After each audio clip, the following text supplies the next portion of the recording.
자, 여러분들 계속 이어서 한번 문제 풀어보죠. 21번. 자, 다음은 결산일이 12월 31일인 주기가 3일의 재무정보, 기타 포괄손익액은 얼마가 되겠느냐 이렇게 물어보네요. 자, 거기 자본금 기타 포괄손익 누계가 아니죠? 주발초 아니고 보험 수적이익이 들어가고요. 자, 그 다음에 재평가 잉여금 들어가고요. 그 다음에 미처분 이익은 자기처분 이익은 아니죠. 그러니까 요 두 가지네. 300만 원이 답이다. 3번이 되겠고. 자, 22번. 자, 쭉 나와 있는데 올바르게 짝지어진 것을 이렇게 나와 있어요. 자, 그러면 일단 먼저 액면가액 5,000원, 주식 10만 주, 주당 8,500원에 발행하였다. 그러면 우리 5,000원 곱하기 10만 주다라고 하면은 5억이죠. 그래서 거기 가가 5억이 더 늘어나야지 이게. 이것도 우리 풀었던 문제인데 약간 좀 금액이 거기 그 1,000이 되고요. 그 다음에 8,500이니까 이제 3,500이 초과됐어요. 이게 10만 주. 그래서 3억 5천이라고 해가지고 거기 주식 발행 초과금 750으로 돼 있는데 거기다가 350을 더하면 이게 1,100이 되겠어요. 1,100. 자, 그 다음에 이 10월 10일 날 자기주의 5천 주를 곱하기 6,000원에 그래서 3,000만 원. 그러면 거기다가 이 100에다가 30을 더하게 되면 130이 되겠죠. 금액 조금만 바꿔가지고 또 기출된 거예요. 또 이거 앞에서 나왔던 문제고. 자, 23번에 자, 엑셀련 용산 1년 동안 1,000개 이상 구매하는 경우 단가를 이 100원에서 소급 조정하기로 하고 노트북을 개당 120원에 공급하는 계약을 체결하였다. 자, 3월 달에 75개를 판매하고 우리 1,000개는 넘지 않을 것으로 예상하였으나 6월 달에는 이 경기 상승으로 500개를 판매하였고 연 판매량이 1,000개를 초과할 것으로 예상할 경우, 자, 그러면 우리가 처음에 고객한테 물건을 팔면서 1,000개를 넘어가면은 단가 120원이 아니고 100원에 싸게 해줄게. 근데 지금 그 3월 달에 75개 팔았을 때, 자, 이 75개를 팔았을 때 이때는 1,000개가 넘어가지 않을 거라고 예상을 해서 거기 나와 있는 120원으로 이제 매출을 잡은 거지 이게. 그래서 75 곱하기 120 하게 되면 9,000원 이렇게 잡은 거죠. 자, 그런데 우리 6월 달에 가서 그 500개를 판매를 했어요. 그러면 500개를 판매를 했는데 이때는 우리 이 500개니까 누적으로 하면 575개가 되겠죠. 이렇게. 그래서 요거는 소급해서 이제 이미 우리 500개는 이번에 잡고 75개도 100으로 잡고 이제 저번에 9,000 잡은 거 거기서 이제 정산을 한다 이거죠. 이게. 자, 그러면 6월 달에 인식할 금액은 575개를 100원으로 1,000개 넘어갈 거로 예상하니까 다만 저번에 9,000 잡은 거 뺀 48,500원만 인식하면 되겠다. 이렇게. 요건 이제 3월 달에 잡은 거고요. 요거는 이제 6월 달에 48,500원을 우리가 수익으로 잡아라. 23번의 답은 2번이 되겠네. 24번. 그러니까 여러분들 이렇게 생각해 보세요. 요거를 조금 더 구체적으로 표현하면은 500개는 이제 1,000개가 넘어간다 라고 해서 100원으로. 근데 이제 75개는 이제 1,000개 넘어간다 예상해서 이제 100원으로 다시 이제 수정해서 다만 저번에 9,000원을 잡아놓은 거 있잖아요, 이게. 그래서 이제 그 차이 나는 거, 이거 지금 얼마를 우리 환불해 줘야 돼요. 근데 여기 일단은 5만 원 잡은 거에서 요거 차이 나는 게 얼마냐면 1,500이란 말이에요. 그거를 이제 수정해 주는 거지. 굳이 나누자면 이렇다는 얘기예요. 그래서 24번. 자, 수익에 관한 설명을 가장 올바르지 않은 것은 수익은 정상적인 경활동에서 발생하는 경제 효익의 총 유입을 말하고 자산의 증가 또는 부채의 감소, 다만 주주 지분 참여자의 자본 증가는 포함하지 않고 수익은 고객의 기업에 재원화 용역을 제공하는 대가를 받기로 한 계약에서 발생하는 것으로 부가가치세처럼 제3자 대신해서 받는 수익은 포함하지 않고 자, 정유사가 특정 지역 고객 수요를 적시에 충족시키기 위해 서로 유류를 교환하기로 한 계약 가치, 고객에게 판매를 쉽게 하기 위해서 행하는 같은 사업 영역에 있는 기업 간의 비화배성 교환은 수익으로 보지 않는다. 이렇게 돼 있고, 그러니까 정유사가 그 최종 산출물인 고객한테 이제 그 유류를 팔면은 그거는 이 기준서를 적용하는데, 그렇지가 않고 중간에 이 다른 이 거기 보면은 서로 유류를 교환하기로 한 이 계약같이 이 고객한테 판매를 쉽게 하기 위해서 같은 사업 영역에 있는 기업 간에 요거는 요 고객으로 부터 발생하는 수익 요 기준서 적용하는 거 아니에요. 자, 그래서 수익으로 보지 않는다. 복수의 계약을 하나의 상업적 목적으로 일괄 협상 하는 경우에도 복수의 계약에서 약속한 재원화 용역이 단일 수행 의무에 해당하지 않는다면 둘 이상의 계약을 하나의 계약으로 회계 처리할 수 없다. 이렇게 되어 있는데 복수의 계약을 우리 하나의 상업적 목적으로 일괄 협상하는 경우에도 복수의 계약에서 약속한 재원화 용역이 단일 수행 의무에 해당되지 않는다면 이거를 이렇게 복수로 되어 있는 것을 합쳐가지고 하나의 계약으로 볼 수 있죠. 이것도 하나의 계약으로 보고 그 안에 수행의무가 여러 개면은 그러면 그 안에 여러 개로 수행의무를 나눠가지고 거래 가격을 안분만 해주면 되는 거지. 이게 이렇게 되어 있더라. 그래서 이제 4번이 답이 되겠네요. 이렇게. 자, 25번을 풀어보죠. 건설계약의 수익과 원가 인식 방법에 관한 설명으로 가장 올바르지 않은 것은, 자, 건설계약의 결과를 신뢰성 있게 추정할 수 있는 경우, 자, 계약 수익과 계약 원가는 우리 계약 활동 진행률을 기준으로 맞고요. 2번, 하도급 계약에 따라 수행될 공사에 대해서 하도급자에게 선급한 것. 이것은 진행률 포함하면 안 되죠. 누적 발생 원가에 포함시키지 않는다. 2번이 틀렸다라고 하는 거고, 3번에 이제 이 계약 손실이 발생할 거다라고 하게 되면 예상되는 손실을 즉시 비용으로 인식하고, 추정할 수 없으면 그 발생한 원가 범위 내에서 회수관에서 높은 금액만 수익으로 인식하고, 자, 그 다음에 26번. 가로 안에 들어갈 용어로 가장 옳은 것은, 자, 쭉 나와 있고요. 그 밑에 보면 누적 발생 원가에 인식한 이익을 가산한 금액이 누적 발생 원가의 이익을 가산하면 이것이 계약 수익이에요. 근데 그것이 진행 청구액을 초과한다. 그건 뭐예요? 계약 수익 누적액이라고 하는 것은 내가 청구할 수 있는 금액이고, 거기 나와 있는 진행 청구액은 우리가 청구한 금액이에요. 근데 뭐가 더 큰 거예요? 지금 원가에다 이익 더한 계약 수익이 더 크다는 얘기예요, 지금. 그러면 그 차이 나는 것은 계약 자산이다. 계약 자산이다. 내가 더 청구할 수 있다 이거죠. 더 청구할 수 있다. 26번의 답은 2번이 되고, 자, 그 다음에 27번 종업원급여, 확정급여 채무의 현재 가치란 종업원이 단기와 과거 기간의 근무용을 제공하여 발생한 채무를 기업이 결제하는 데 필요한 예상 미래 지급액의 현재 가치를 의미하죠. 종업원급여는 단기 종업원급여, 퇴직급여, 기타 장기 종업원급여, 해고급여 네 가지로 나눠지고, 단기 종업원급여는 종업원이 관련 근무 영역을 재고관에 연초 보고기한 후 12개월이 되기 전에 모두 결제될 것으로 예상되는 것을 말하고요.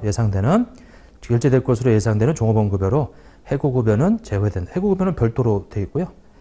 자, 확정급여 제도 DB죠. 종업원 퇴직 시 약정한 퇴직급여 지급을 약속한 것으로 그 운영과 위험을 종업원이 부담하는 게 아니고 회사가 부담한다. 이렇게. 퇴직연금을 말하는단 말이에요. 퇴직연금제도. 28번. 자, 우리 이 현금결제형 주가차익 보상권 27,000개를 부여를 했다. 자, 엑셀연도에 단기 보상 비용은 얼마가 되겠느냐 이렇게 되어 있고요. 조건이 3년 용역 제공 조건으로 되어 있고요. 행사 가능 기간은 3년 다 채우고 나서 그 다음 연도부터 행사를 한다. 주가차익 보상권의 공정가치는 기말에 가서 25만 원이 됐네요. 25만 원. 자, 그러면 나 기술 씨한테 2만 7천 개에 근데 3년 요거 하나당 공정 가치는 25만 원이고요. 용역 제공 기간이 3년으로 되어 있으니까 3년 중에 1년 지나갔죠.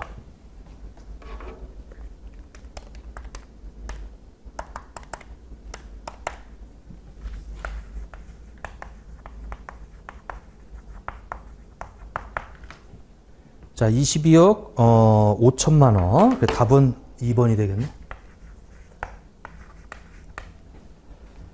자, 29번에 보면 이연법인세 자산 부채 금액을 구하면 얼마냐. 자, 일단은 법인세 비용 차감전 순이익이 400으로 되어 있고 일시적 차이가 아닌 차이가 60만 원으로 되어 있고요. 그리고 일시적 차이가 90으로 되어 있고요. 이렇게. 자, 그래서 550만 원으로 이 돼 있는 과세 표준 세율은 25%고요. 그래서 137만 5천 원이 되고요. 이렇게 추가 자료를 보면 이 발생 가능성이 일단은 높다고 가정하고 있고 X2년, 3년, 4년 30만 원씩 또 뭐 앞에서 풀었던 문제하고 거의 뭐 유사한 문제인데 이렇게 돼 있어요. 이렇게. 요게 X2년, X3년, X4년. 자, 그 다음에 아니 세율이 지금 일시적 차이라고 해서 그 다 30%로 돼 있네요. 이거 뭐 더 쉬운 문제죠. 30, 30, 30. 다시 90에다 하면 돼요, 이게. 그러면 이제 이거 9만 원씩 이연법인세 자산이라고 하는 것이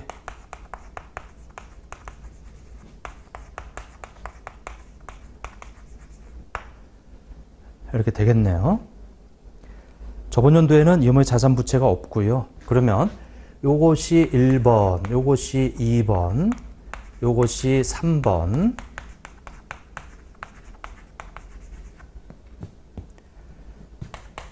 자, 그리고 변동분은 당연히 이연법인세 자산이 27만 원이 증가했다.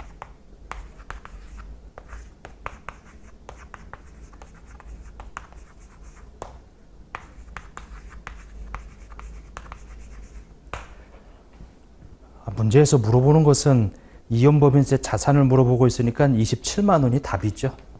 법인세 비용을 물어보면은 이것이 110만 5천 원이 되겠어. 이렇게. 사실 이걸 물어봐야 좀 더 좋은 문제. 근데 뭐 27만 원 물어보는 거니까 2번이 답이네요.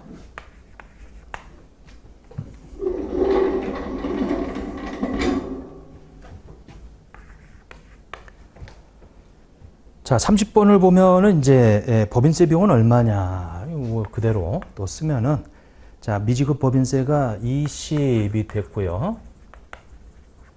그리고 거기 X1년 말, X2년 말에 변동분은 이연법인 자산은 4만 원이 증가했고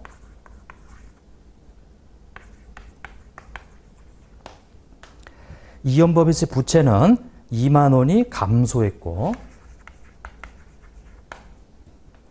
만 원에서 5만 원, 4만 원 증가, 그 다음에 3만 원에서 만 원, 2만 원 감소. 자, 그러면 차이 나는 게 얼마냐면 이게 14만 원이 되겠네. 법인세 비용은 14만 원? 그 3번이 답이네요. 자, 31번에 보면 이 X1년, X2년 쭉 나와 있는데 회사가 X1년까지 선의선출법을 적용해서 단가 결정을 했었는데 X2년부터 평균법으로 변경했대요. 그럼 이건 뭐죠? 선의선출법에서 평균법으로 이렇게 바꾸는 것은 회계 정책의 변경이에요. 소급 페이지 모두 결정할 수 있다고 가정하고 있고요.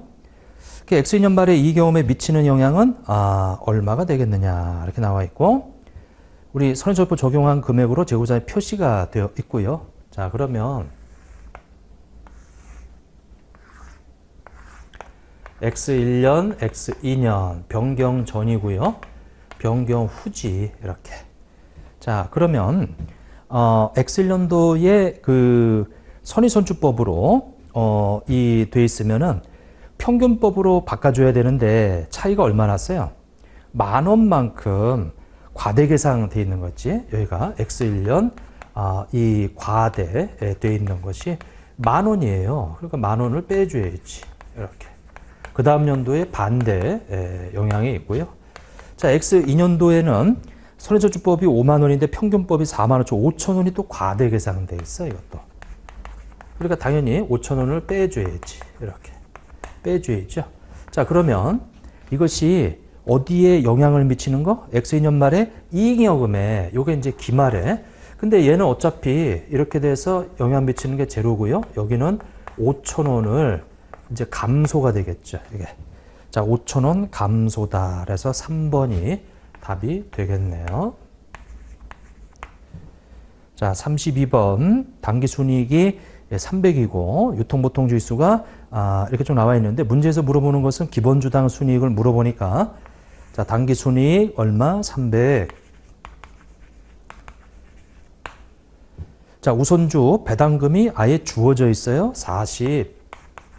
그러면 260이 되겠다. 근데 일요일 날 우리 유통보통지수가 만주예요. 만주. 근데 4월 1일 날 자기 주식으로 1,000주를 취득을 했어요. 이게 1,000주를 취득을 했다. 그러면 1,000주는 빼줘야지. 자, 이 1,000주는 4월 1일 날 취득했으니까 9개월 동안. 그 다음에 10월 1일 날 유상증자 3,000주 있죠? 3,000주. 이거는 이제 10월 1일부터 유통된 거니까 이렇게 계산을 해주면 자, 여기가 만이고요. 여기는 3, 4 해서 750. 그럼 1,750이다. 거기서 요것이 그 3, 4 이렇게. 그러면 이 750을 빼주자. 그럼 만이 되겠네.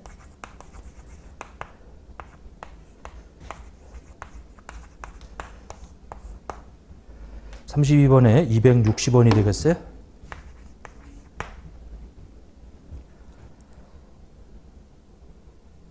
(750이) 맞죠? 이거 750. 그 다음에 이것도 750. 그러니까 만이 돼서 이렇게 되겠네요. 33번.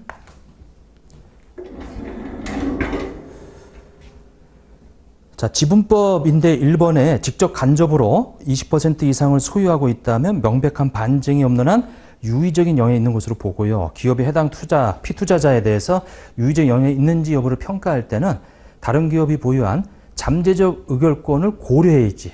잠재적 의결권을 고려해야 된다. 그 2번이 틀렸네. 자, 3번에 투자자의 보고기한 종료일과 관계의 보고기한 종료이 다른 경우에는 관계의 투자자의 재무상태, 재무제표와 동일한 그걸로 제작성해야 돼요. 원칙이. 유의적 영향력은 재무정책, 영업정책에 관한 의사결정에 참여할 수 있는 거고요. 그래서 2번이 틀렸네. 이렇게.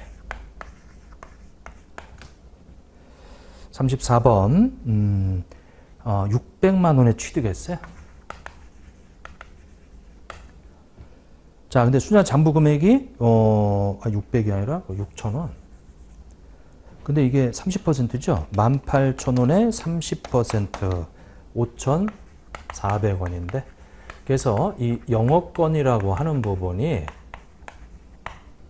일단 취득 시점에 이렇게 됐네요. 근데 당기순이익이 6,000원이래. 그 6,000원에 이 30%면 1,800이에요. 그럼 취득 시점에 6,000원에 취득해서 기중에 우리 피투자자의 관계기업의 당기순이익이 6,000원 증가하면 30%만큼 나도 같이 더하자. 그래서 7,800원이 되고요. 지분법 이익은 1,800이 되겠지. 그러면 7,800에 1,800이다라고 하게 되면 그것은 3번이 답이 되겠네요. 자, 35번. 자, 35번에 보면 우리 기능통화는 원하다. 그리고 수주 실적이 다음과 같을 때 재무상태표상 매출 채권, 이건 외화 거래죠. 그리고 포괄손익계산상의 외화 환산손익으로 가장 옳은 것은 자, 11월 20일 날 8만 달러를 수출을 했는데 대금 회수는 내년도에 회수가 됐네요. 자, 그러면 쭉 나와 있는데 일단 매출 채권은 8만 달러 이 곱하기 자, 다른 거 없어요. 거기 12월 31일 날 1000 환율이 요게 이제 기말의 매출 채권이 되겠죠.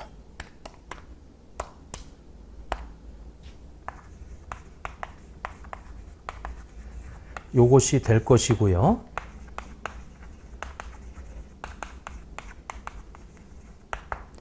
우리가 수출일인 그 11월 21일 날 환율이 1100이에요. 그러면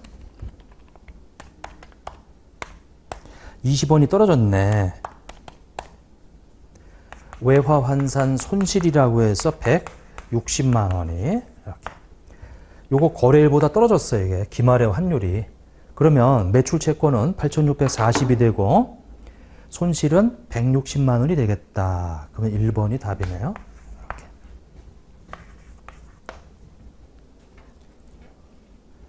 자, 36번에 보면 파생상품과 관련한 회계 처리에 관한 설명으로 가장 올바르지 않은 거. 자, 파생상품은 당해 계약상의 권리 의무에 따라 자산부채 둘 다 인식하지. 파생상품은 유리할 수도 있고 불리할 수도 있고. 자, 내재 파생상품은 파생상품이 아닌 주계약에 포함되어 있어요. 파생상품의 성격이 복합상품의 구성 요소이며 복합상품의 현금흐름 중 일부를 독립적인 파생상품의 경우와 유사하게 변동시키는 금융상품. 그러니까 이제 어떤 계약 안에 파생상품의 성격, 즉 말해서 미래 확정금액, 확정수량, 픽스되어 있는 그런 계약 조건이 들어가 있으면 그런 이제 내재 파생상품이라고 하죠. 자, UEP 대상 항목은 공정가치 변동위험 또는 미래연금 변동위험에 노출된 자산부채 확정계약 또는 미래에 예상되는 거래, 이런 것들이 바로 UEP 대상 항목이에요. 자, 그리고 네 번째 보면 UEP 수단으로 지정되지 않고 매매 목적이다. 아, 매매 목적의 파생 상품은 이건 이제 투자지, 투자 목적. 요거는 단기 손익으로 처리해요. 그 기타 포괄 손익이 아니고. 자, 37번에 보면 자, 3년간 리스다. 매년 말 고정 리스로 100만 원씩 지급하기로 하고 리스 계약을 체결하는 과정에서 주계 3일은 이 10만 원의 리스 개설 직접 원가를 지출을 했더라. 이렇게 주식회사 3일이 바로 리스 이용자예요. 그리고 원가 모형 적용하고 내용수 5년이고 정액법이고 리스 기간 종료 시 기장치는 반환 조건이네. 리스 개시일 현재 주계사 용산 리스의 내재 이자율은 알 수 없대요. 알 수 없으면 거기 나와 있는 증분 차입 이자를 써야지. 10% 사용권 자산은 얼마가 되겠느냐? 뭐 이것도 뭐 간단하죠. 자, 일단 고정 리스로 100만 원씩이래요. 거기 증분 차입 이자율 10%로 되어 있는 연금의 현가 계수가 2.4869예요. 이렇게. 자, 근데 잔존가치 보증한 거 있나 봐보세요. 자, 잔존가치 쭉 보게 되면 이 쭉 있고 반환 조건이다. 반환 조건. 그리고 그 리스 개설 직접 원가는 10만 원이다라고 돼 있네요. 10만 원이다. 주식회사 용산 리스에 반환하는 조건이고, 그러면 잔존가치 보증 금액은 아예 주어져 있지 않네, 이게? 그러면은, 그리고 그게 지급이 예상되는 금액, 없어요. 여기다가 이제 플러스, 리스 개설 직접 원가라고 하는 그 10만 원이라고 하는 거. 10만 원? 네. 요것이 이제 사용권 자산이지. 자, 그러면 리스 개시일의 인식과 사용권 자산은 저 100만 원 곱하기 2.4869 플러스 10만 원.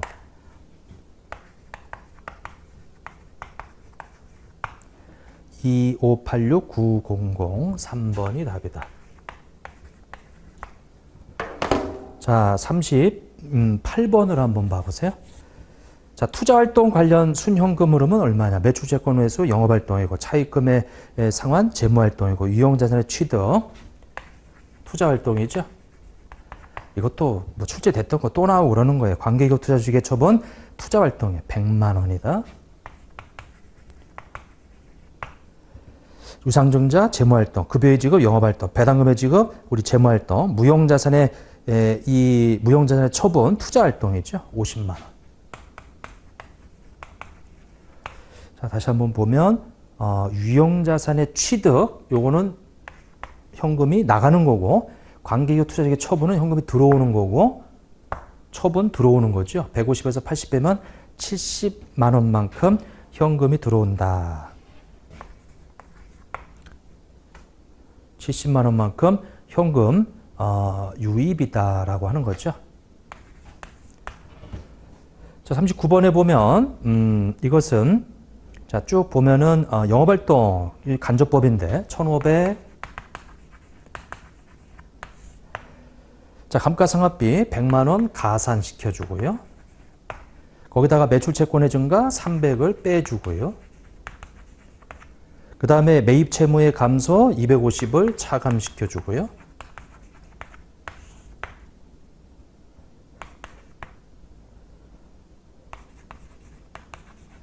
(1,500에서) 100을 더하고 300 빼고 250, 그건 1,050이 되겠다. 4번이 답이 되겠네요. 자, 40번에 보면은 이제 이자 비용은 10만 원이다. 그 관련해서 이 지급액은 얼마냐? 이자 비용 10만 원. 거기다 미지급 이자라고 해서 거기 만 원에서 25,000원이면 15,000원이 증가했네. 가산. 자, 성급 이자라고 해서 만 원에서 5,000원으로 5,000원이 감소했네. 자, 성급이자 자산의 감소는 플러스, 미지급이자의 증가, 부채의 증가도 플러스. 그러면 8만 원이 되겠다. 그래서 2번이 되겠네요. 이렇게. 자, 해서 5월 기출문제를 풀이했습니다.